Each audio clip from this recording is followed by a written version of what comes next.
Afuera hay una invasión extraterrestre, un apocalipsis zombie y un asteroide que amenaza la vida en la Tierra, tal y como la conocemos. Solo el cine nos salvará. Por eso, esto es Películas para el Fin del Mundo, con Ricardo Ottone y Fernando Guida.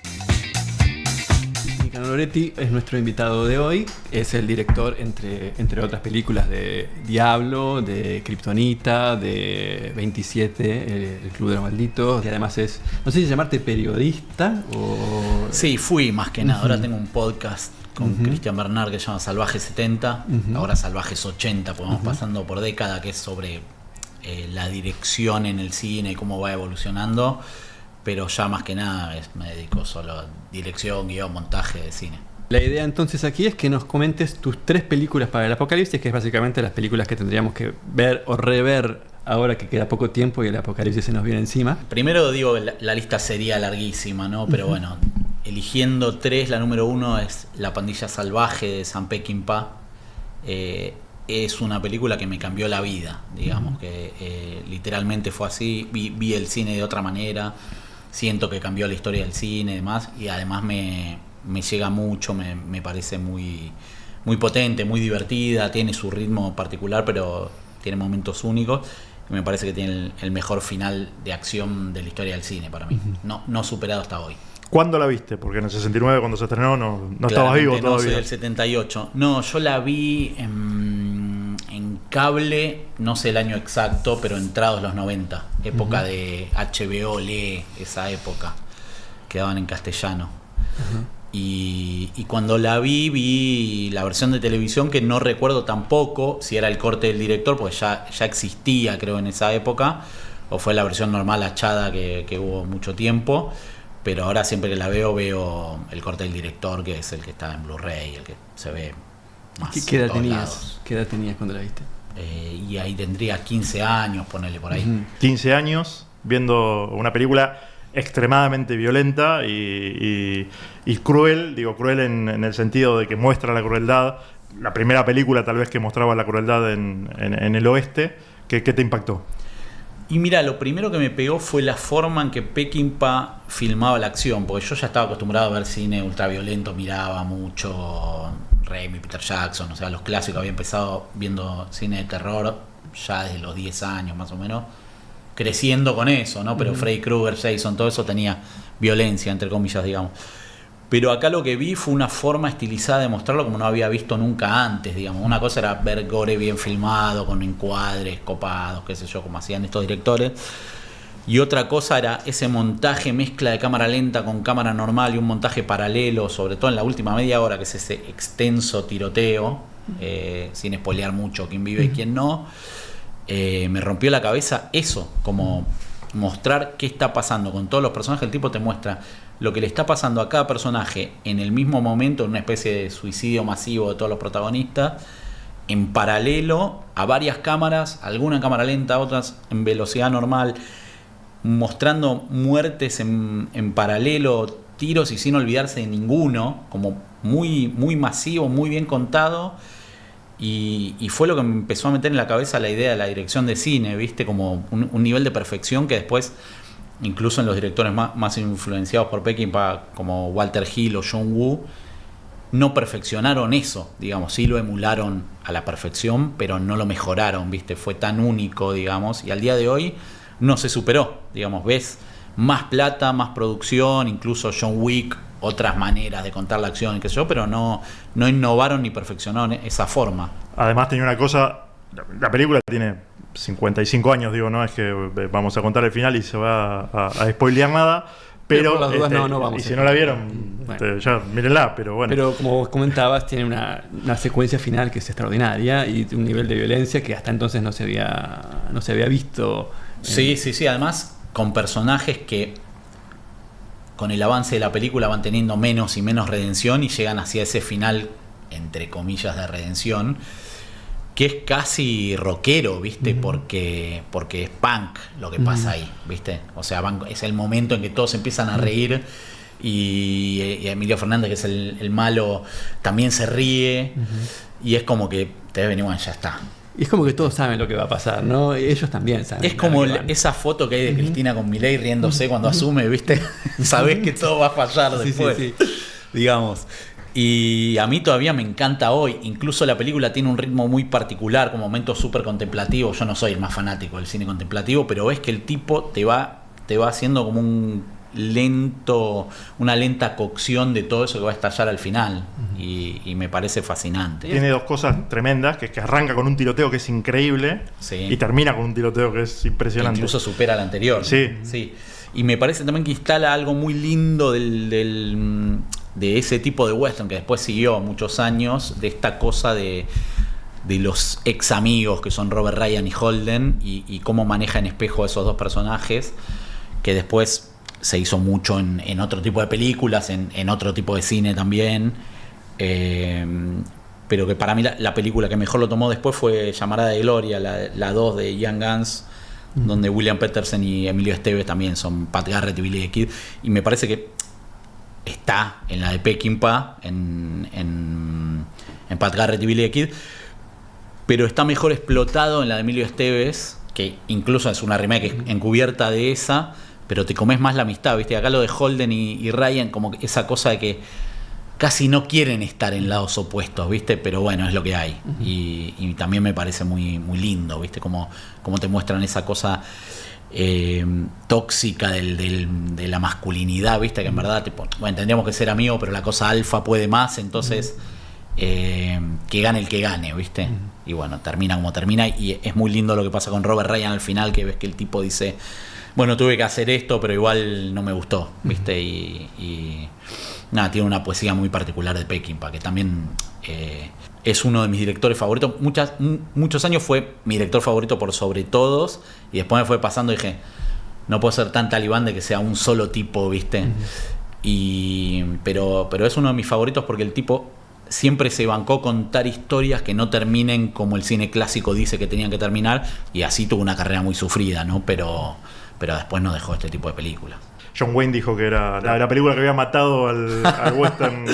Y es que es anti-Wayne. Exactamente, sí. Bueno, es lo que se menciona con esta peli. Se usan muchos ciertos conceptos, como puede ser el western crepuscular o el western revisionista. ¿Cómo te manejas con esos conceptos? ¿Te parece que son interesantes? ¿Crees que te gustan ese tipo de películas? Sí, es así. Me gustan mucho Los Imperdonables, la tengo muy arriba. Todo el espagueti de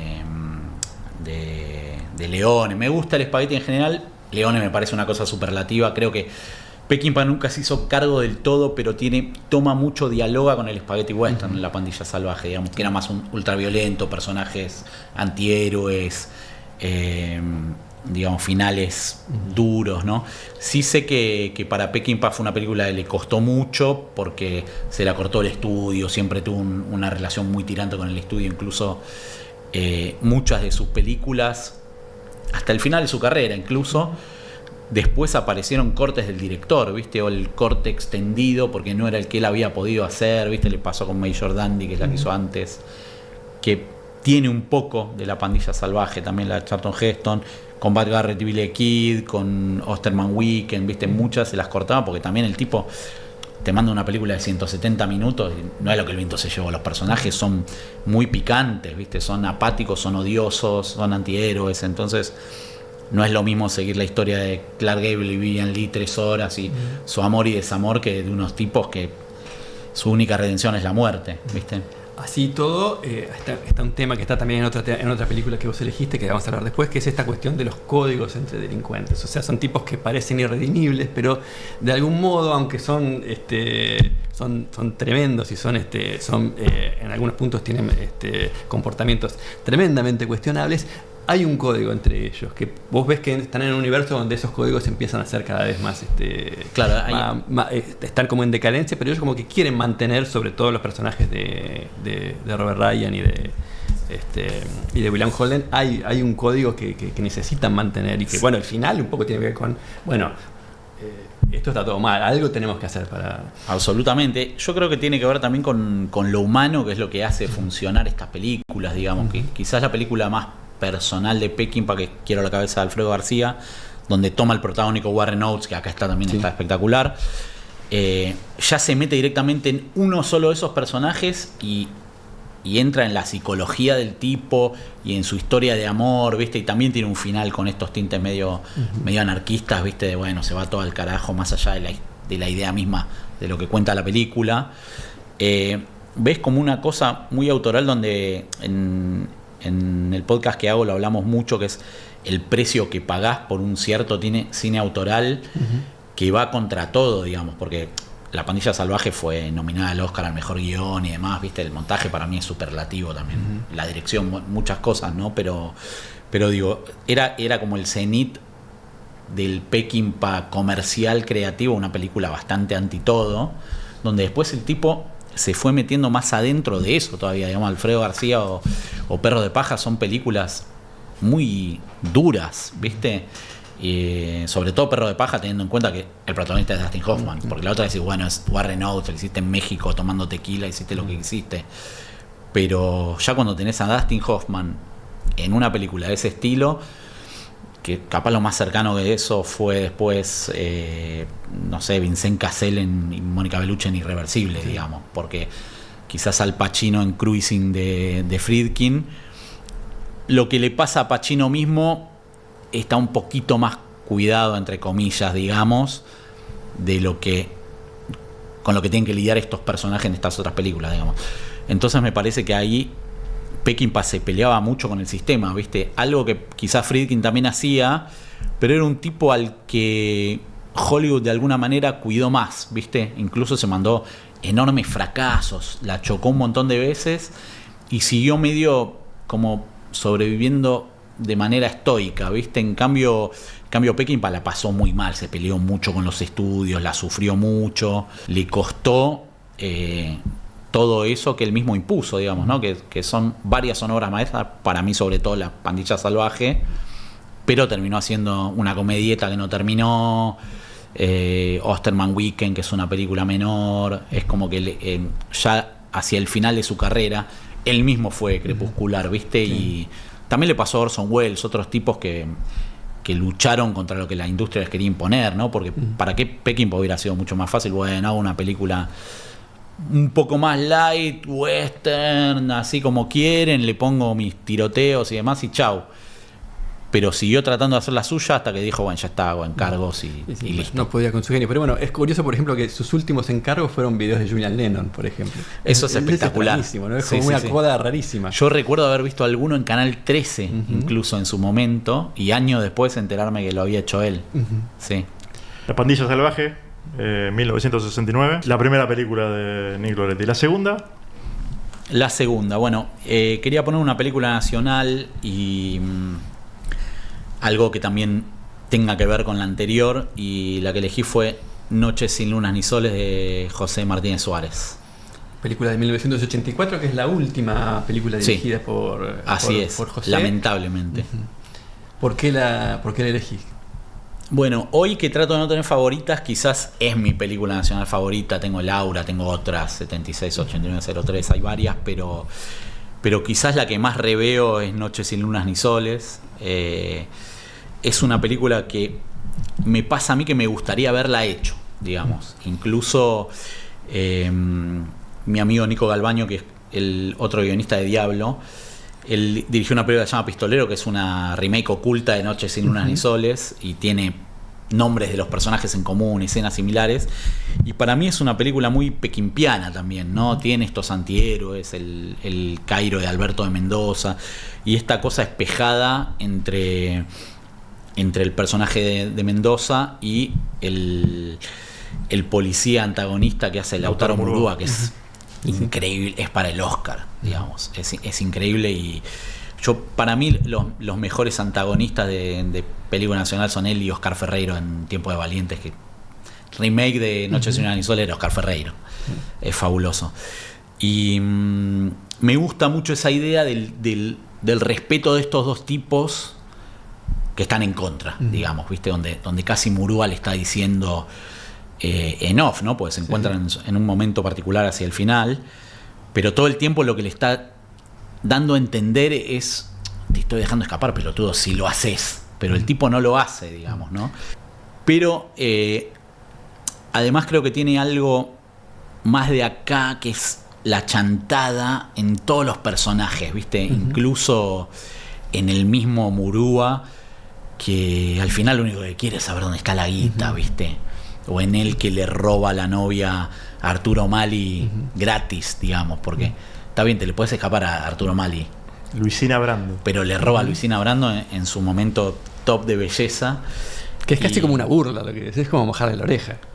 recontra mojada de oreja, de tipo, sos un gil. O sea, no solo me sacás de la cárcel y no te pago, sino que me roba la mina con que estás, que está bien, es una prostituta y demás, pero la mina lo hace por diversión, ya porque le gustó el tipo, digamos. Es una historia de amor muy, muy hermosa, ¿no? De personajes de los bajos fondos, pero también valoro que tiene un reparto muy potente donde se luce hasta Rudy Chernikov en el buchón que hace, esa escena donde lo torturan y le tiran la bacha esa que tiene para mear en la cara, ¿viste? Y el tipo es como súper pusilánime, pero a la vez quiere ser como estoico en un momento súper denigrante, donde Murúa lo aprieta para que le diga dónde se metió el otro y demás.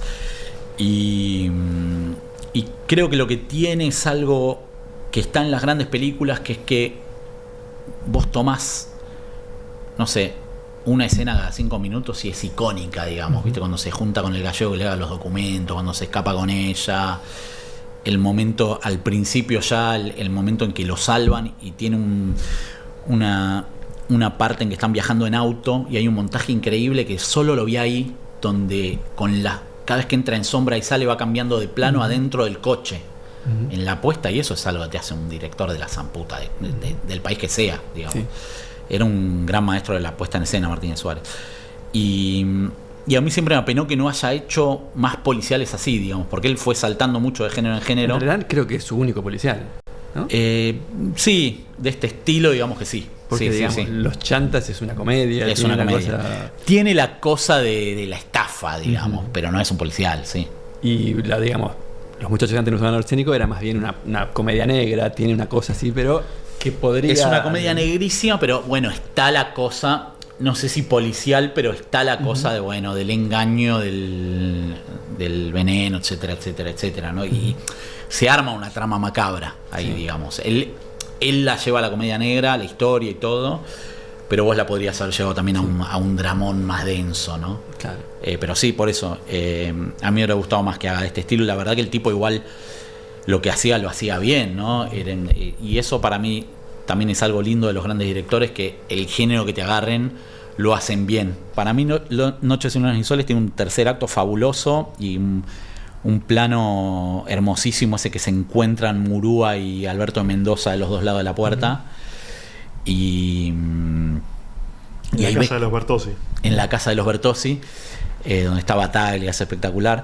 Y le da a entender ahí también, ¿viste? Tipo, si te entregas no te voy a matar, ¿viste? Pero, bueno, no va a ir por ahí, ¿no?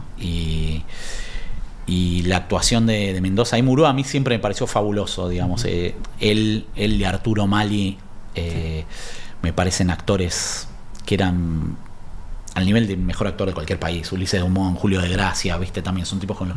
Yo siempre había soñado laburar y se fueron muriendo, ¿viste? Incluso cuando se murió Mali fue... Ya no me queda nadie, esos héroes de estas películas. Pero Alberto de Mendoza, que siempre fue un actor subestimado, digamos, que es un tipo que llegó a laburar hasta con Lucio Fulci, ¿no?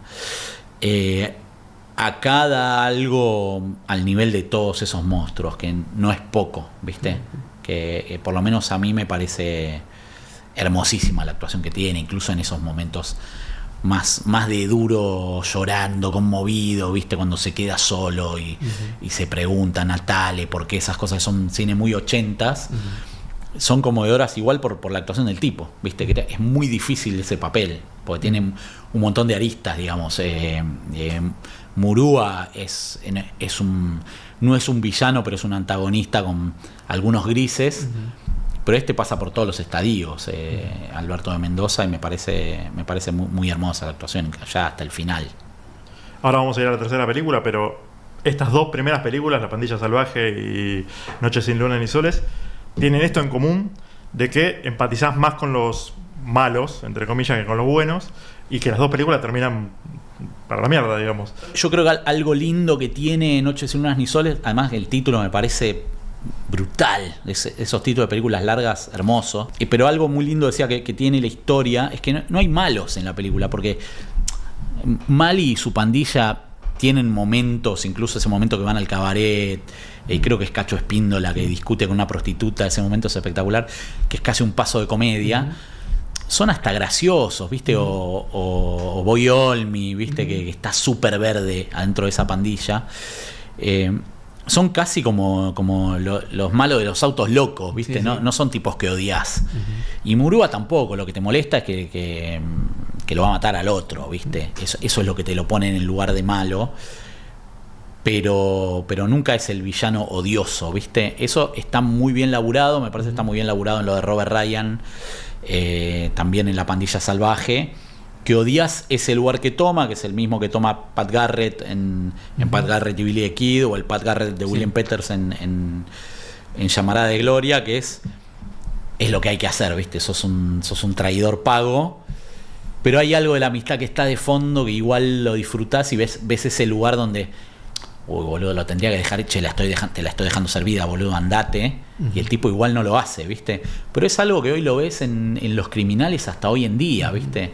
O sea, hasta en el robo del siglo, el tipo que le cuenta al amante y se quiere ir con la amante teniendo a la mujer ahí, ¿viste? Que vas a perder. ¿Por qué haces eso? ¿Viste? O sea, esas cositas que te humanizan a los personajes. Me parece que, bueno, que en estas dos películas está muy bien llevado eso. Tercera película. ¿Cuál es? La tercera película es Seven, Pecados Capitales, que ahora cumplió 30 años. Todas terminan mal. Termina como el orto. Eso me di cuenta después de armar la lista. Pero sí, bueno, está bien que uno lo hayas pensado, que te salió así. Me salió así, sí. Es un momento de la vida. Creo que ahora yo tengo una nena de 6 años y medio y ya me está preguntando sobre la muerte. Y hablamos del tema, ¿viste? ¿Cómo es? ¿Por qué? ¿Qué sé yo? Y yo le digo algo que estuve leyendo, que es como una esperanza leve, que es... Viste que ahora hablan de nanobots que podrían alargar la vida. Que yo le digo, bueno, cuando vos tengas 60, capaz que inventan algo y vivís 150 años, 200, ahí ya te aburriste y apretás un botón y te apagás, ¿no? Pero bueno, ahora todavía es inevitable. Creo que estas películas hablan de eso y hablan de personajes que lo eligen, digamos, incluso en esta última, ¿no? Y a mí me parece como policial y película de terror en conjunto, porque creo que es las dos cosas en un punto. Pegan el palo al mejor de la historia, me parece brutal. La volví a ver hace poco, incluso en la carrera de David Fincher, imposible, no la va a poder superar nunca. Uno de mis mejores amigos, Camilo, que es un hermano, me dice le gusta más Zodíaco, qué sé yo. Hay muchos que Zodíaco les gusta más, pero en la perfección técnica de Pecados Capitales, incluso en lo innovadores que fueron esos títulos que ocurrieron por casualidad, ¿viste? Él quería filmar una secuencia de Morgan Freeman viajando en el tren, no sé qué, no llegó a terminarla, inventó estos títulos, los copiaron 1.000.000 de veces, porque hoy todavía los copian, digamos. Y me parece fascinante que quizás los policiales mejor filmados de la historia del cine son eso, y son Seven y Set de Mal, digamos. Seven, segunda película de Fincher, después de una experiencia pésima con Alien 3. La pasó como el orto. Hablando de esto de los estudios que se meten. Una muy buena peli que se sostiene mucho, incluso ves los distintos cortes de Alien 3, que yo soy medio nerd de eso, y todos están bien, ¿viste? Es como... A mí me parece un tipo que supo llevar muy bien lo traumático de lo que fue hacer Alien 3, primero para sacar una muy buena película, a pesar de, digamos, por más que haya detractores de Alien 3 y demás, a mí me parece una muy buena película y un gran cierre a esa trilogía, digamos. Después, bueno, siguieron otras cosas, ¿no? Pero yo creo que en Pecados Capitales le pasó que pudo salir de esa experiencia traumática, que no muchos salen, digamos. A Josh Trank, por ejemplo, lo mató. Sí. Cuando vos ves la película que hizo de Capone, ves un chabón vencido, ¿viste? Tratando de hacer lo que puede. En cambio, Pecados Capitales es: me quisiste matar, pero fue un fénix, y de ahí salió David Fincher, ¿no? Y además la resistencia, o sea, en Seven dijo, bueno, no, yo ya no transo más, o sea, o transo menos, o sea, o hago... Lo del final, por ejemplo, es algo que, bueno, tuvo el apoyo de sus actores para mantener ese final, pero bueno, hubo que combatir y sostenerlo. Además, sobre todo porque habrá habido dudas sobre ese final. A ver, contemos. La película termina con Brad Pitt diciendo "What's in the box? What's in the box?". El estudio quería es una película de 30 años, no la vamos a spoilear. El estudio quería que Gwyneth Paltrow no muriera.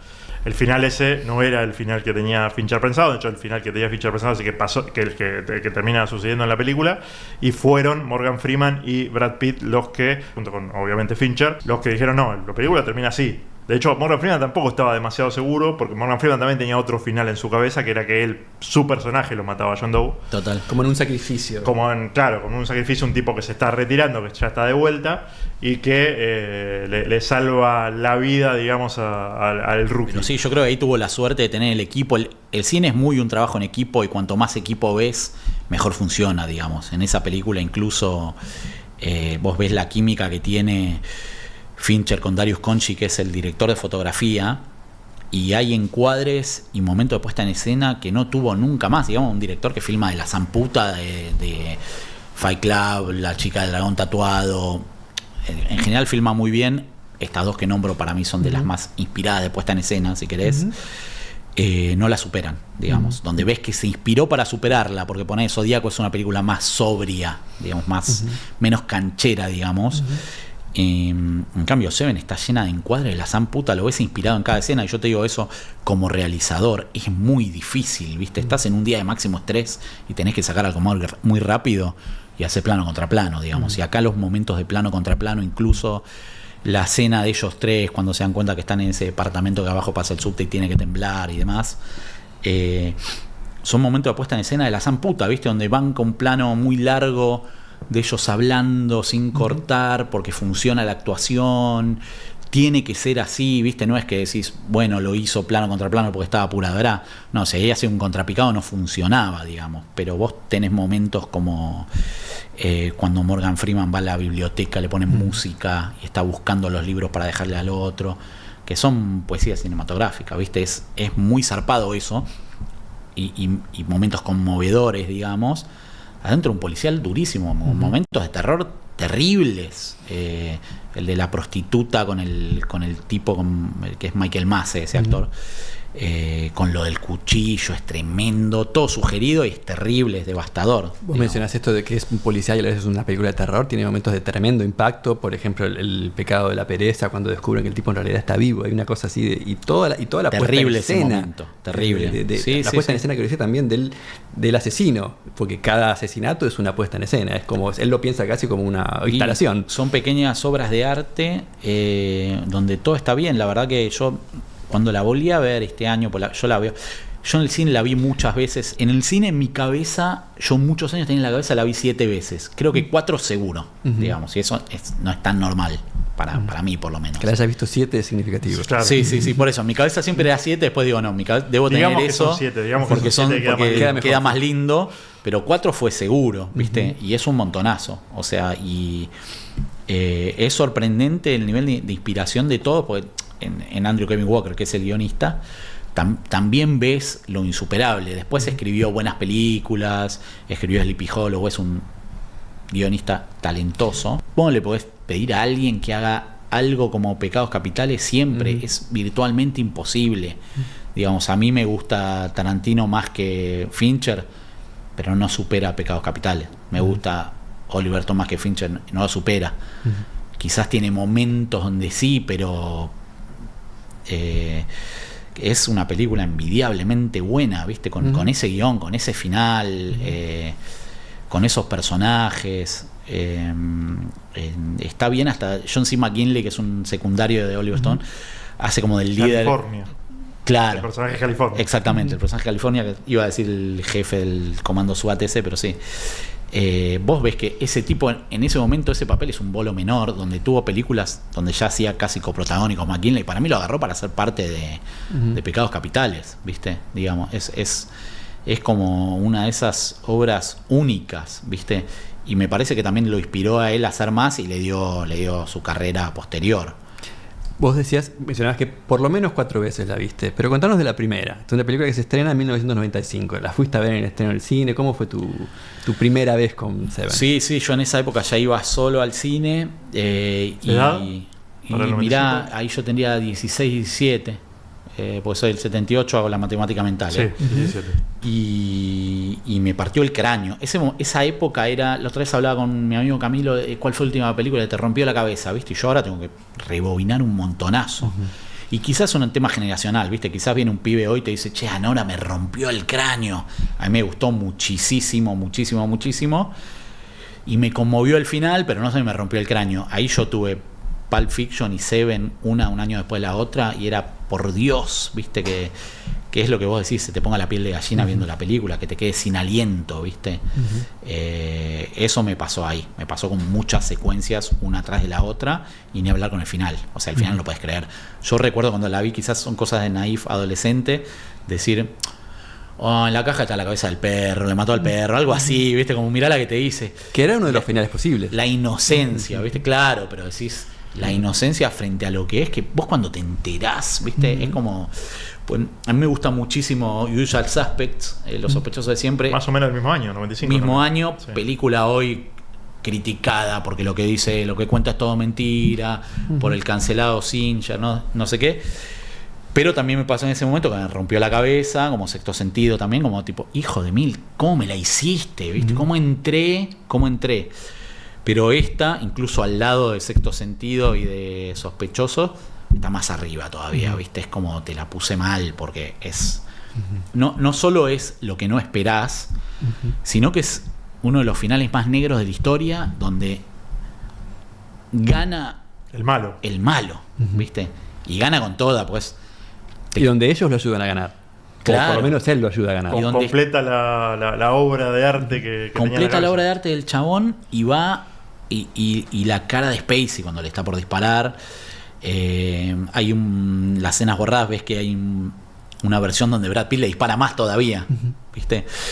Y vos decís, ¿cómo un estudio permitió hacer eso? ¿Viste? Porque el final de Fight Club de, bueno, destruimos los edificios de tarjeta de crédito, ¿viste? Pro terrorista, qué sé yo. No deja de ser una fábula sobre un esquizofrénico, si querés, digamos, y fue un fracaso. Acá tenés una obra que fue un éxito mundial con ese final, ¿viste? Que yo creo que lo querés hacer hoy y todavía te dicen, pará, ¿qué estás haciendo? ¿Viste? Hoy quizá menos que entonces te dejarían hacer. Y puede ser, ¿viste? Sí, incluso te tira a nicho, o muchos actores no se atreverían, porque Brad Pitt, si tomás Hollywood, es un tipo que tomó muchos riesgos en su carrera. Muchas buenas decisiones también, porque... Enormes, incluso hacer Babylon es una gran decisión, es una enorme película, pero fue un riesgo y un fracaso, digamos. Pero ves que el tipo la veía, si vos lo comparás con Tom Cruise, ponele riesgos de Tom Cruise, fracasos son Rock of Ages, ¿viste? Todo mal. O sea, es como que Pitt la veía más. Y en ese momento de su carrera, Pecados Capitales era un riesgo gigantesco que le salió bien. Y Más o menos la misma época de 12 monos, de Gilliam. El 12 mismo, monos. prácticamente al mismo tiempo. De Sí. hecho, él tuvo que filmar durante pocas semanas porque tenía que ir a filmar 12 Que también monos. era un riesgo 12 monos. Digo, Absolutamente. Yo en 12 monos fue donde lo empecé a ver como actor más, porque para mí Pecados Capitales no era más. En esa época, ¿no? Con los años me parece una actuación superlativa, pero en ese momento lo veía, era bueno, es un galán haciendo bien las cosas, chao, como Tom Cruise Nació el 4 de julio, ¿viste? Y decís, anda a actuar eso, ¿no? Pero yo en 12 monos es donde dije, mirá, puede hacer otra cosa este tipo, ¿viste? Porque es un chiflado, quizás es más fácil actuar del chiflado que lo que le pasa a Mills al final de Seven, ¿no? Pero es un riesgo hacerlo, porque podés hacer mal de chiflado y quedás como un idiota, ¿no? Fincher en esta película también, uno de los, me parece, ¿no? De los aciertos es qué mostrar y qué no mostrar. Yo tengo el recuerdo de haberla visto cuando se estrenó la película, en el cine 95-96. Yo estaba seguro que se veía dentro de la caja la cabeza de Gwyneth Paltrow. Y nunca se ve qué hay dentro de la Está caja. ese Realmente pequeño flash. está un flash. Claro, es que dura segundos. Pero el flash es de ella viva, o sea, de ella. Totalmente. No Totalmente. es la cabeza de Gwyneth Paltrow. Sí, incluso en mi cabeza, yo incluso después de haber visto la película y todo, la tenía como tipo, lo que hace el asesino nunca lo ves. Exacto, Llegan él de- nunca mata Nunca en lo ves, pantalla. nunca lo ves matando en pantalla, exacto. Exactamente, e incluso los crímenes que comete, está todo eso, lo religioso de que los personajes pagan por su pecado, ¿viste? Pero a uno lo hace ponerse el cuchillo ese cinturón y matar, el otro que se corte solo, digamos.